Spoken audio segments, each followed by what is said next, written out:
Hey folks, everything new under the sun. Is Russia looking to start World War III? That's what we're going to take a look at. There's a couple of articles here which are pretty interesting, all things being said. And it looks like World War III, well, biblically, we know that World War III is going to start in the Middle East, in Europe, in that area of the world. And what's Russia doing here, expressing or pushing their power in the Mediterranean Sea? Well, they're looking to do something, create a lasting peace in Syria. But let's take a look at what they're doing in the Mediterranean first.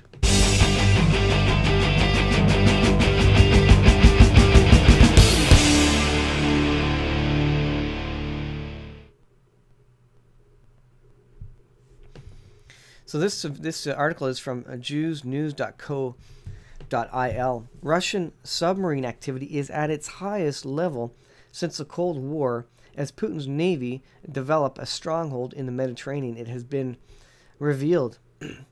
So Rear Admiral Lenin, NATO Submarine Forces commander, has warned Putin's submarine activity has been significantly boosted by a strong investment in the Kremlin's naval wing, which fell into disrepute in the wake of the collapse of the Soviet Union.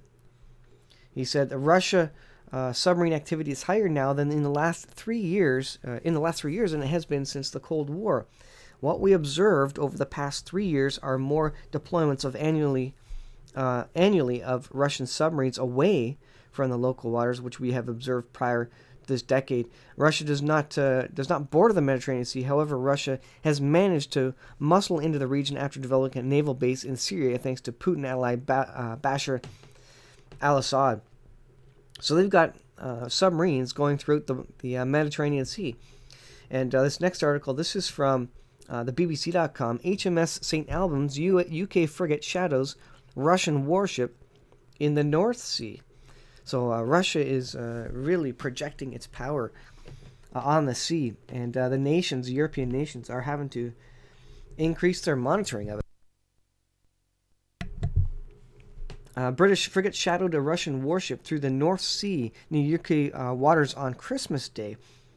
HMS St. Albans monitored Admiral Gorchkov's activity in areas of national interest. The Royal Navy says there has been a recent upsurge in Russian units transiting UK waters.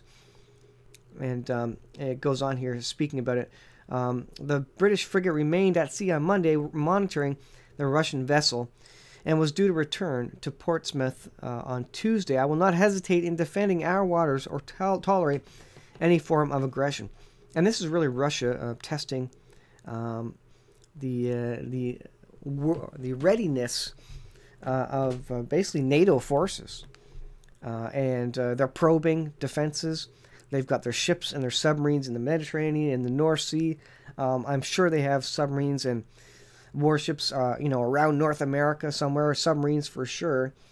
And so this is significant. And I mean, Jews News is calling it, a potential World War III red alert.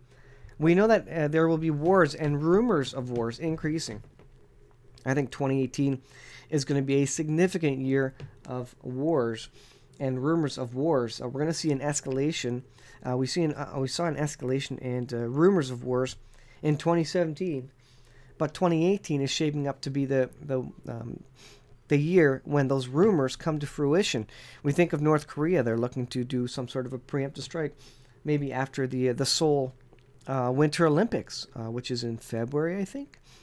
And they don't want to do anything before that, and they're trying to keep it calm prior to that, so they can have the Winter Olympics, because the whole world is going to be watching, and the whole world is going to be in South Korea. Not Seoul, I think it's Pyeongchang or something like that. I forget the name of the city. But that would be an ideal time, obviously, for North Korea to do something if they want to make a big statement on the world stage. But that their destruction would be pretty much assured at that point. Regardless, it's significant. Russia is increasing military. Iran is increasing its military. They're all moving to Syria, trying to create lasting peace. There's another article about Putin wanting to create lasting peace in Syria.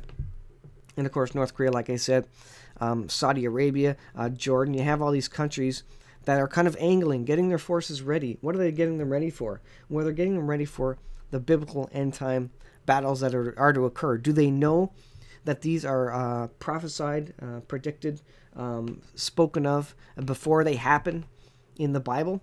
I think some of the people know. If they're wise, they'll certainly recognize that the Bible is predicting a lot of these events. But we know ultimately, whether they know it or not, they are moving towards that. The stage is being set. And so I think 2018 is going to be a pretty fascinating year where the wars and rumors of wars turn into wars and less rumors and more war. So thanks for watching, guys. I'll leave it there, and I'll put the links in the description.